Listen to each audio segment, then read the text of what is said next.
So the Jets' 2021 draft class has been pretty good. I mean, compared to 2020, it's been much better. So in 2020 they had Becton. His future is sort of uncertain just because of his injury history. He didn't really play that much this season. So we'll have to see what the Jets end up doing with him. Mims was a second round pick. He wasn't that great. Ashton, he doesn't really get on the field. Ashton Davis has been fine. He's been okay. But Michael Pirine in the fourth round, not really that much of a player. I mean, they have Michael Carter now, obviously, and Bryce Hall's been pretty good in the fifth round. But Joe Douglas didn't really have a great 2020 draft, but in 2021, and I think most Jets fans would agree, he hit it out of the park. So he drafted Zach Wilson, obviously second overall. The three quarterbacks went first: Lawrence, Wilson, Lance, and Wilson looked like a bust like the first 6 weeks. I'm not a Jets fan, but he threw a lot of picks. He wasn't playing well. He wasn't doing making the right reads. He was missing easy throws. But the last 6 games, he hasn't thrown a pick. He's been playing much better. I mean, 8 TDs, 11 interceptions. If we look at the stat sheet, that's not that good, but it's not like but everyone likes to compare quarterbacks in the same draft class. So if we compare him to Mac Jones and Justin Fields, he's pretty much on par with Justin Fields and Trevor Lawrence. Even though Lawrence has been making the same mistakes since week one, Wilson's been getting better. He hasn't been making as many mistakes.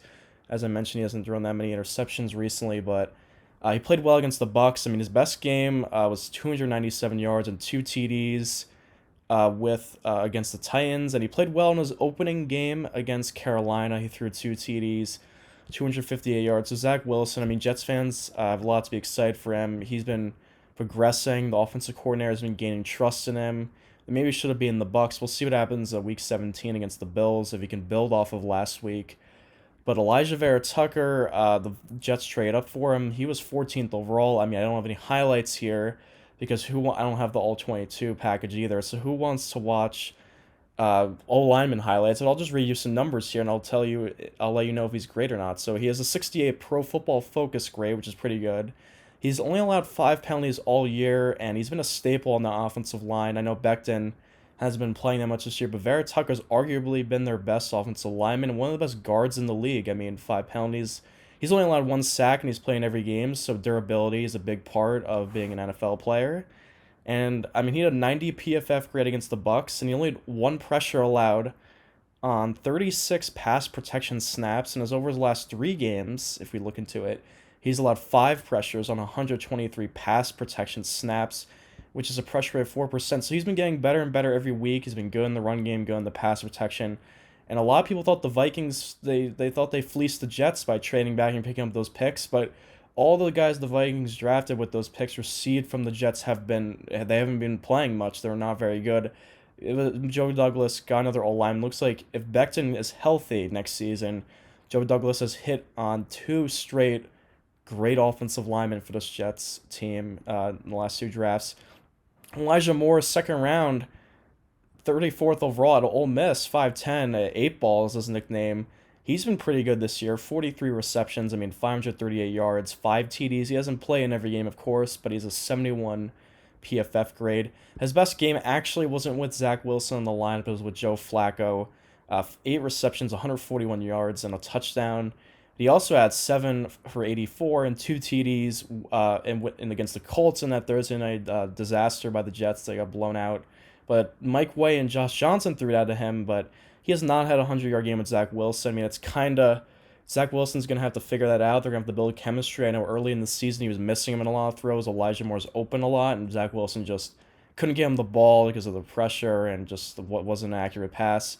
But his best game with Wilson, I mean, was 6 receptions, 77 yards, and a touchdown. But the bright side about Elijah Moore not playing well with Zach Wilson in the lineup is he can adapt. I mean, that's what you want a receiver.